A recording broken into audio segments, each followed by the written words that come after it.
నమస్కారం AC news కి స్వాగతం.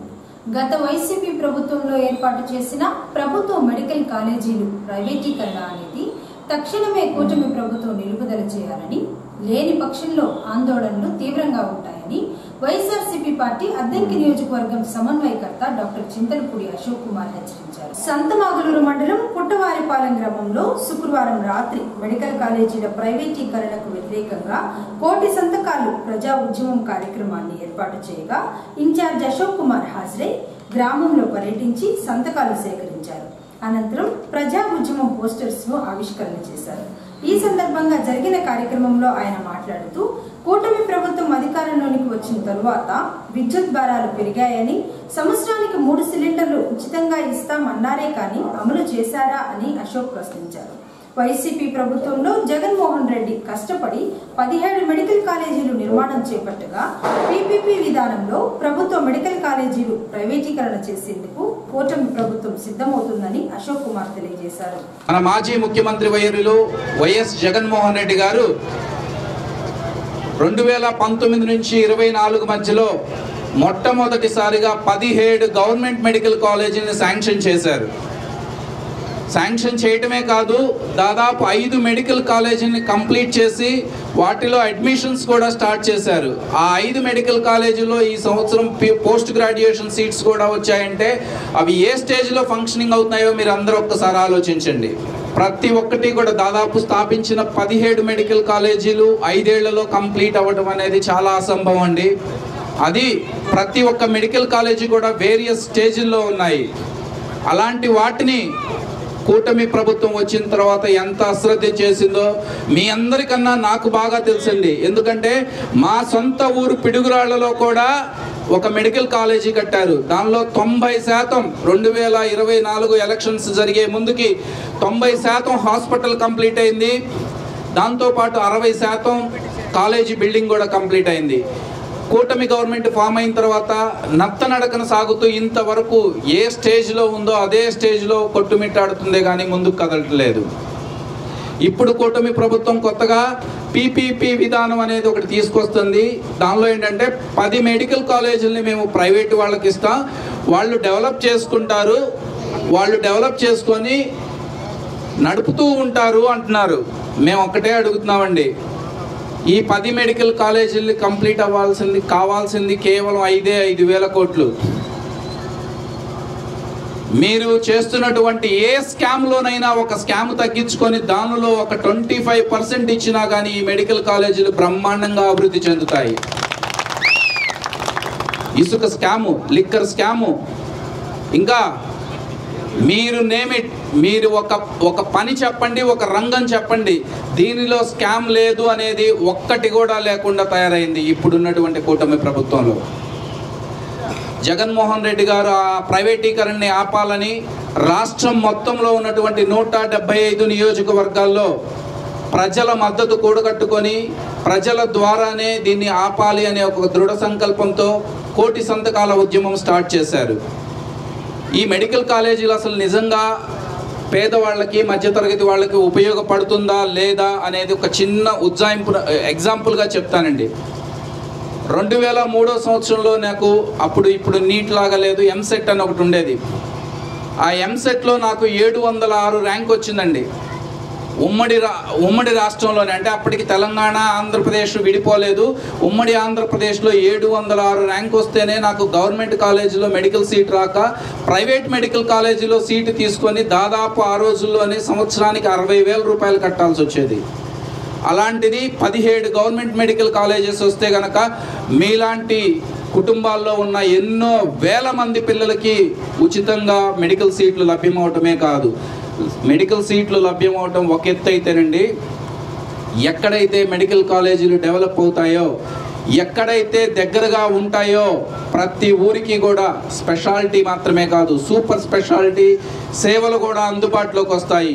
ఏదైతే క్యాన్సర్ చికిత్సల కోసం ఇప్పుడు మీరు సుదూర ప్రాంతాలకు వెళ్తున్నారో, ఏదైతే పెద్ద మోకాళ్ళ ఆపరేషన్ కోసం మీరు సుదూర ప్రాంతాలు వెళ్తున్నారో వాటన్నిటిని కూడా మనకు దగ్గరగా చేర్చే ఒక గొప్ప సంకల్పాన్ని ఆయన మొదలుపెట్టారు. ఏం పర్లేదు.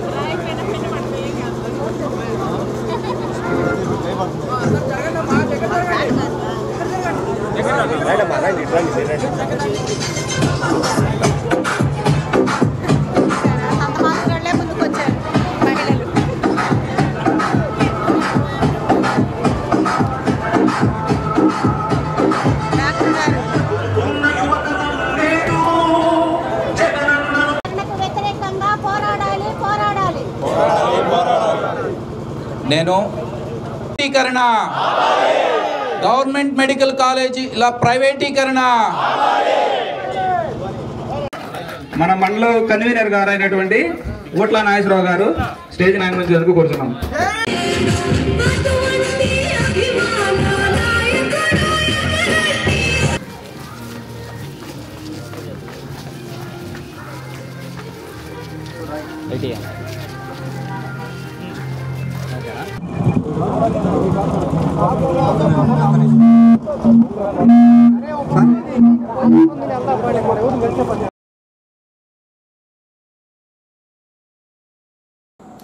సింగరకొండ శ్రీ ప్రసన్నాంజనేయ స్వామి ఆలయంలో సుమారు 20 కోట్ల రూపాయలతో త్వరలో 4 రాజగోపురాలు నిర్మాణం చేపట్టనున్నారని, 3 రాజగోపురాల నిర్మాణానికి దాతలు సిద్ధంగా ఉండగా మరో రాజగోపురం నిర్మాణానికి దాతలు ముందుకు రావాలని ప్రసన్నాంజనేయ స్వామి దేవస్థానం చైర్మన్ చుండూరి మురళీ సుధాకర్ అన్నారు.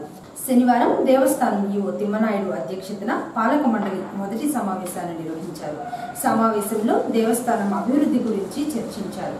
ప్రసన్నాంజనేయ స్వామి ఆలయంలో ప్రాకార మండపాలు, రాజగోపురం నిర్మాణాలు, గర్భాలయంలో ఆకుపూజ టికెట్ ధరల తగ్గింపు, భక్తుల కోసం టాయిలెట్ నిర్మాణాలకు పాలక మండలి ఆమోదం తెలిపింది. త్వరలోనే అభివృద్ధి పనులు ప్రారంభిస్తారని మురళి చెప్పారు. భక్తుల కోరిక మేరకు ఆలయం లోపల జరిగే పలు పూజా కార్యక్రమాలకు సంబంధించిన టికెట్ ధరలు తగ్గించనున్నారని, వాటి వివరాలు త్వరలోనే ప్రకటిస్తారన్నారు. ఆలయ అభివృద్ధికి పాలక మండలితో పాటు దాతలు, భక్తులు సహకరించాలని ఈవో తిమ్మనాయుడు పేర్కొన్నారు.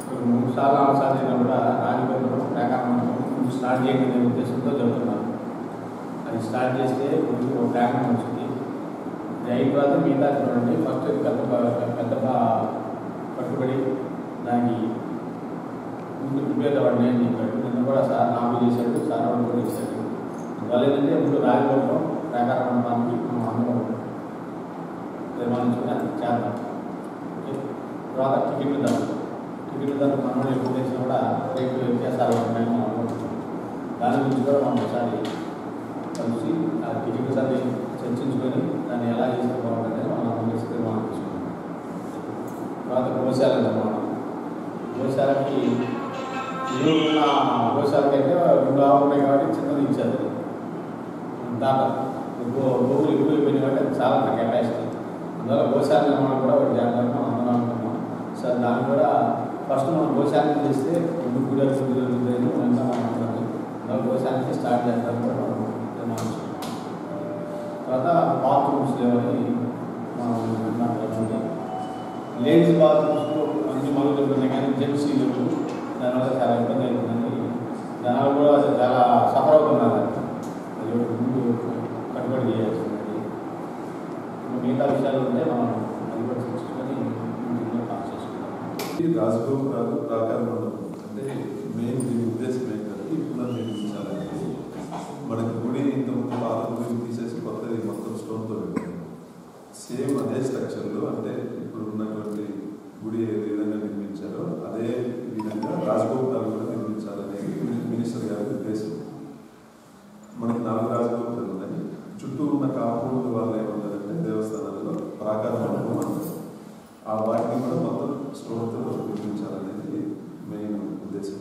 దాంట్లో ఈ 4 రాజగోపురాలకు వచ్చి 3 రాజగోపురాలకి దాతలు రెడీ ఉన్నారు. ఒకటి మన మెయిన్ రోడ్ మీద వాహనం దగ్గర అయితే జరుగుతుంది.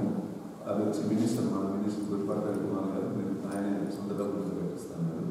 పడమర రాజగోపురం వచ్చి ఆల్రెడీ మన ఇంత వైవి సుబ్బారెడ్డి వాళ్ళే కట్టించారు. వాళ్ళ నాన్నగారు కట్టించారు. పూర్వరెడ్డి గారు వాళ్ళు కలిసి అడిగితే మేమే కట్టిస్తాము, ఇబ్బంది లేదని చెప్పారు. మిగతా 2 రాజగోపురాలు వచ్చి ఒకటి శంకరారెడ్డి అని ఇంతకు మాజీ సొసైటీ చైర్మన్, ఆయన ఒకటి కోదండరామరెడ్డి అని మేదరగట్ల డాక్టర్, వాళ్ళిద్దరూ కట్టించారు. వాళ్ళిద్దరిని కూడా కలిసాము. మేము పండితులు కలిసాము. కలిస్తే ఆయన శంకరారెడ్డి అయితే నేను కట్టించలేను కానీ నాకు తీయద్దని అనేసి ఒకటి ఆయన చెప్పాడు.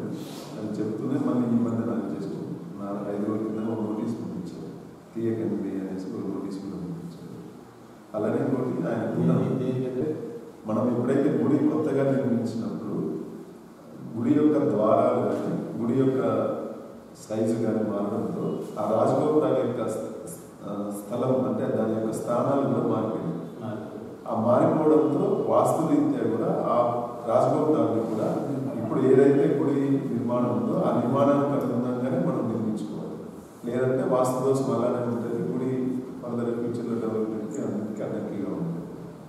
ఆ ఉద్దేశంతో మనం దాన్ని పునర్నిర్మించాలని పెట్టాం. అదే మనం ఇదే విషయాన్ని మినిస్టర్ గారికి పెట్టాం. మినిస్టర్ గారు చెప్తే ఆయన ఓకే అన్నారు, నేను కట్టిస్తాను, దానికి మిగతా 3 గోపురాలు మీరు దాతలు కానీ పాత వాళ్ళు అడిగేసి వాళ్ళతో మాట్లాడండి అని చెప్పారు. ఆయన చెప్పినట్టు 30 ముందు మాట్లాడతాం, మీ వైఫ్ సుబ్బారావు గారు ఒకటి చెప్పారు, మిగతా 2 కాదన్నారు. ముందుకు ఒక ఆయన ఒక దాత చెప్పారు ఆల్రెడీ, ఆయన నా పేరేం బయట పెట్టారంటే తర్వాత ఒకసారి చేద్దామని చెప్పారు. ఇంకొక రాజగోపాలని చూసుకోవాలి.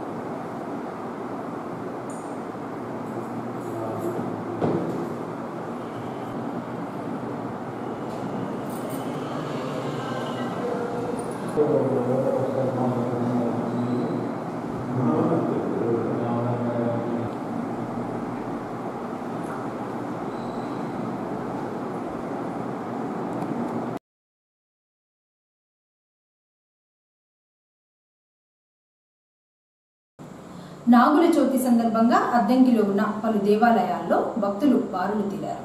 అద్దంకి పోలేరమ్మ తల్లి ఆలయంలో ఉన్న పుట్ట వద్దకు మహిళలు వేకువజాము నుంచే బారులు తీరి పుట్టలో పాలు, గుడ్లు, సజ్జలు వేసి దీపాలు వెలిగించి ప్రత్యేక పూజలు చేశారు. వందలాది మంది భక్తులు పుట్టలో పాలు పోసి మొక్కులు తీర్చుకున్నారు. ఆలయ ఆవరణంలో మహిళా భక్తులు దీపాలు వెలిగించి దీపారాధనలు చేశారు. అలాగే సింగరకొండలోని సాయిబాబా ఆలయం సమీపంలో ఉన్న నాగేంద్ర స్వామి పుట్ట వద్ద భక్తులు పోటెత్తారు. భక్తులు పుట్టలో పాలు పోసి పూజలు నిర్వహించారు.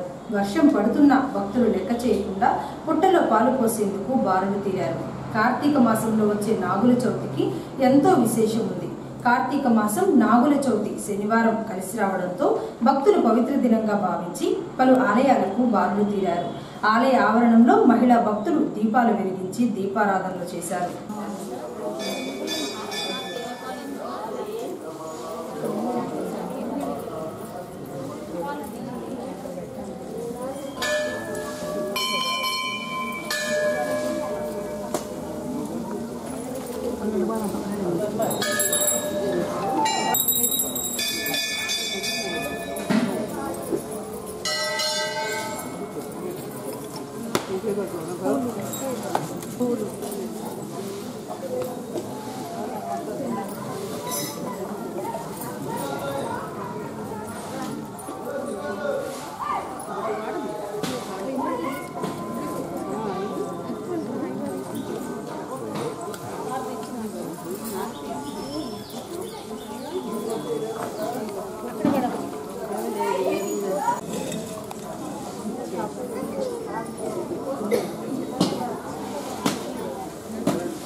ఆగండి అమ్మ, ఒక నిమిషం ఆగండి, ఒక నిమిషం ఆగండి. రానండి, ఇల్లు వస్తే మీకు ఖాళీ వచ్చింది.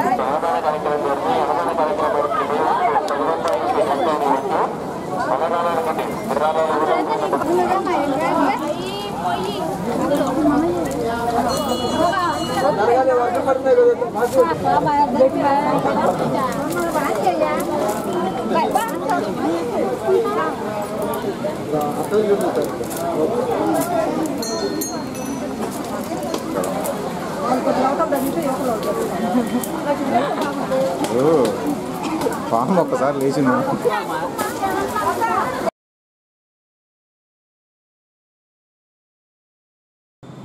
హెల్ప్ స్వచ్ఛంద సంస్థ ప్రాజెక్ట్ డైరెక్టర్ బివి సాగర్ పేదల పట్ల సేవా కార్యక్రమాలు చేయడంలో హెచ్ఐవి ఎయిడ్స్ బాధితులను గుర్తించి వారికి సహాయ సహకారాలు అందించడంలో ముందుంటారని Medarametla primary health centre medical officer doctor Chittibabu అన్నారు. తుఫాను ప్రభావంతో ఆకలితో అలమటిస్తున్న హెచ్ఐవి ఎయిడ్స్ బాధితులకు బివి సాగర్ కుమార్తెలు అక్సా హవీలా సహకారంతో శనివారం మేదరమెట్లలోని హెల్ప్ స్వచ్ఛంద సంస్థ కార్యాలయంలో బివి సాగర్ ఆధ్వర్యంలో బియ్యం, నిత్యావసర సరుకులు అందజేశారు. ఈ సందర్భంగా డాక్టర్ చిట్టిబాబు మాట్లాడుతూ గత 4 రోజుల నుంచి వర్షాలు కురుస్తుండటంతో నిరుపేద కుటుంబాలపై తీవ్ర ప్రభావం చూపిందని, మరి ముఖ్యంగా హెచ్ఐవి ఎయిడ్స్ బాధితుల పరిస్థితి దయనీయంగా ఉండటంతో సాగర్ గుర్తించి వారి కుమార్తెల ఆర్థిక సౌజన్యంతో నిత్యావసర సరుకులు అందజేశారని, సాగర్ ఇదే విధంగా హెచ్ఐవి ఎయిడ్స్ బాధితులకు అండగా ఉండి వారిలో మనోధైర్యం కలిగించేలా చూడాలని డాక్టర్ చిట్టిబాబు తెలియజేశారు. ఈరోజు హెచ్ఐవి ఎయిడ్స్ వ్యాధి బాధితులకు చిన్న పౌష్టికాహారాన్ని మీకు అందించడం జరిగింది. ఈ కార్యక్రమానికి మన ఏసీ వైద్యాధికారి గారు చిట్టిబాబు గారు పాపం చాలా బిజీగా ఉన్నారు. సో వారిని అడగగానే, ఎందుకంటే మీకు వైద్య సేవలు అందించడం డాక్టర్ గారు, ఆసారు, బ్రహ్మానందం గారు, మన్నయ్య, వీళ్ళందరూ వైద్య సేవ వాళ్ళ సమక్షంలో మీకు ఇవ్వాలని ఉద్దేశంతో ఈ కార్యక్రమం ఏర్పాటు చేయండి. దయచేసి మీరెవ్వరూ కూడా ప్రభుత్వం వారు ఇచ్చేటటువంటి మందులు మధ్యలో ఆపద్దు. మందులు ఆపితే మాత్రం మీరు చాలా ఇబ్బంది పడతారు. కంటిన్యూగా ఆ ఏఆర్టీ మందులు వాడుకోండి.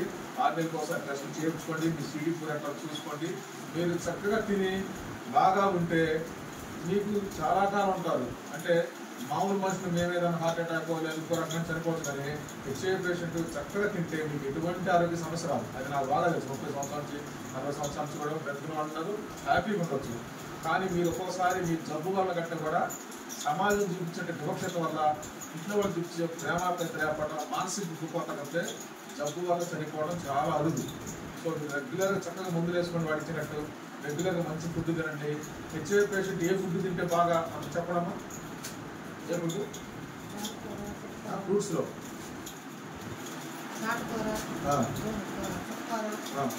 కాయగూరలు, పండ్లు వెరీ గుడ్. జాంకాయ, ఇటువంటి ఫ్రూట్స్ ఇవన్నీ తక్కువ రేట్. జాంకాయ ఎంతమ్మా? 10 రూపాయలు. ఎంత? మన 50 రూపాయలు పెట్టి యాపిల్ కొనలేకపోయినా జాంకాయ చాలా మంచి ఫ్రూట్. సపోర్ట్ ఎంతమ్మా? డజన్ 50 రూపాయలు. ఇటువంటి ఫ్రూట్స్ మీరు తెచ్చుకుని తింటే మీకు ఎటువంటి ఇబ్బంది ఉండదు. కోడిగుడ్డు అంతా 6 రూపాయలు. పోలీస్ డిపార్ట్మెంట్లో కానిస్టేబుల్గా పనిచేస్తున్నారు. బాయ్ ఇతను కూడా HIV వచ్చింది. సో ఎట్లా వచ్చింది అని అంటే ఎట్లా తెలుసుకున్నాడు అంటే పోలీసులకి జనరల్గా చెకప్ చేయిస్తుంటారు పీరియాడికల్గా, మధ్య మధ్యలో సంవత్సరానికి ఒకసారి అట్లా చేయించుకున్నప్పుడు ఇతను అక్కడ చేయించుకోకుండా ప్రైవేట్గా ప్రైవేట్గా చేయించుకోవడం వల్ల ఇతను తెలిసింది. సో ఎవ్రీ ఇయర్ పోలీస్ డిపార్ట్మెంట్కి చేయించుకునేటప్పుడు ఇతను ఆ టెస్ట్ అవాయిడ్ చేయించడం, బయటకు వెళ్ళి చేయించుకొని వచ్చేవాడు. మధ్య మధ్యలో సిడిపోతూ ఉంటే చేయించుకుంటూ ఉంటాడు. అతను ఇప్పటికి కూడా హెల్తీగా ఉన్నాడు. ఇప్పుడు అది జరిగి కూడా 15 సంవత్సరాలు ఇప్పటికి కూడా ఎవ్రీ ఇయర్ చెక్ చేయించుకుంటాడు, మందులు వాడుకుంటున్నాడు, ఆరోగ్యంగానే ఉన్నాడు, రోజు పరిగెత్తాడు, మామూలుగా పనులు చేసుకుంటున్నాడు. సో మీరు మంచి ఆహారం, పోషకాహారాలు బాగా తీసుకొని ఎక్కువగా ఇన్ఫెక్షన్ వచ్చే ఛాన్సెస్ ఎక్కడ ఉంటాయి? ఎక్కువగా మనకి మనం తినే ఆహారం వల్ల, ఈగలు వాళ్ళని ఆహారం తినడం వల్ల, చేతులు శుభ్రంగా కడుక్కోకుండా ఉండడం వల్ల మనకి ఇన్ఫెక్షన్ వస్తుంది.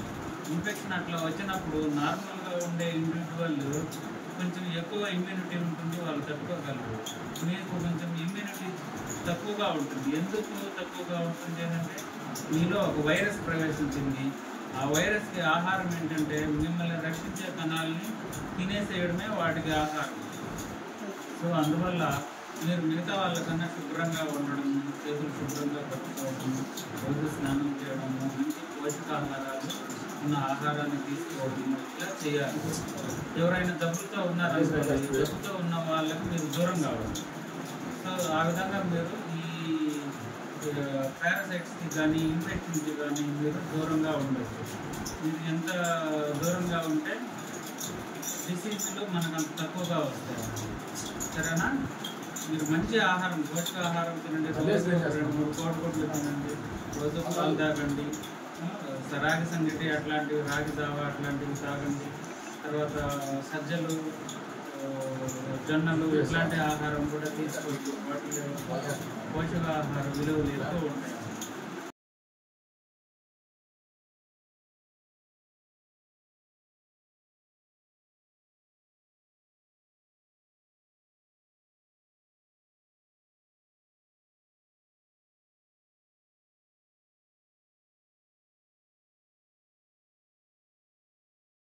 అద్దంకి పోలీస్ స్టేషన్ పరిధిలో మద్యం తాగి వాహనాలు నడుపుతున్న 10 మంది మీద అద్దంకి సిఐ సుబ్బరాజు కేసులు నమోదు చేసి శనివారం కోర్టు నందు హాజరుపరచగా న్యాయమూర్తి అఖిల మద్యం తాగి వాహనం నడిపిన వారిలో ఒకరికి 6,000 రూపాయలు, మరొకరికి 5,000, మిగిలిన 8 మందికి 4,000 రూపాయల చొప్పున అపరాధ రుసుము విధించాలని సిఐ సుబ్బరాజు తెలిపారు.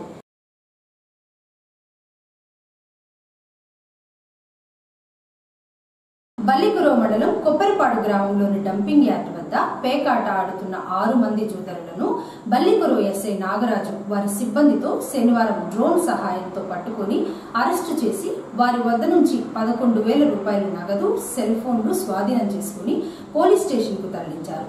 డ్రోన్ సహాయంతో గ్రామ శివారుల్లో జరిగే అసాంఘిక కార్యక్రమాలను గుర్తిస్తున్నారని, ఎవరైనా పట్టుబడితే చర్యలు తప్పవు అని ఎస్ఐ హెచ్చరించారు.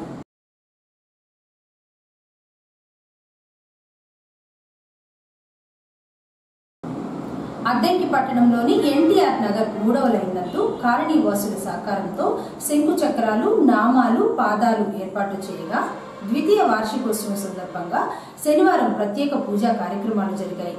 ముందుగా 108 బిందెల పసుపు నీళ్లతో అభిషేకం చేసి అలంకరణ తదుపరి ప్రత్యేక పూజా కార్యక్రమాలు, శాంతి హోమం, కళ్యాణం నిర్వహించారు.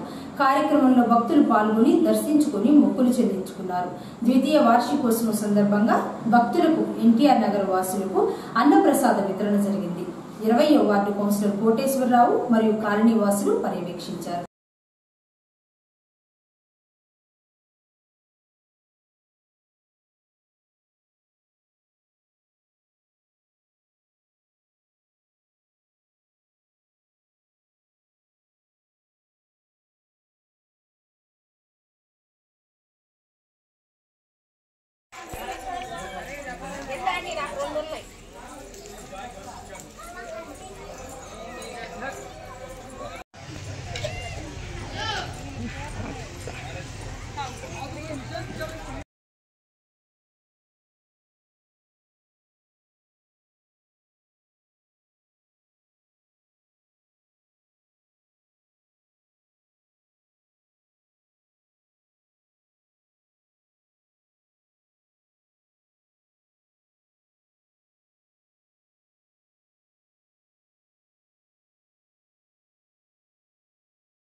భారత రాజ్యాంగ దినోత్సవం సందర్భంగా అద్దంకి మండల విద్యాశాఖ ఆధ్వర్యంలో వ్యాసరచన వక్తృత్వ పోటీలను నిర్వహించారు. వ్యాసరచన పోటీలకు 6 పాఠశాలల నుంచి 18 మంది విద్యార్థులను ఎంపిక చేశారు. వీరు వ్యాసరచన పోటీలలో పాల్గొన్నారు. వ్యాసరచన పోటీలలో రోజశ్రీ గురుకుల పాఠశాల ప్రథమ బహుమతి, లక్ష్మీ ప్రణతి జడ్పీహెచ్ఎస్ తిమ్మాయిపాలెం ద్వితీయ బహుమతి, ప్రవల్లిక గురుకుల పాఠశాల తృతీయ బహుమతి, వక్తృత్వ పోటీలలో సుభాష్ జడ్పీహెచ్ఎస్ చక్రాయపాలెం ప్రథమ బహుమతి, Ram Charan boys high school Addanki ద్వితీయ బహుమతి, సాయి సమీర తృతీయ బహుమతులు గెలుపొందారు. వీరిని ఎంఈఓ 2 కెవి శ్రీనివాసరావు అభినందించారు.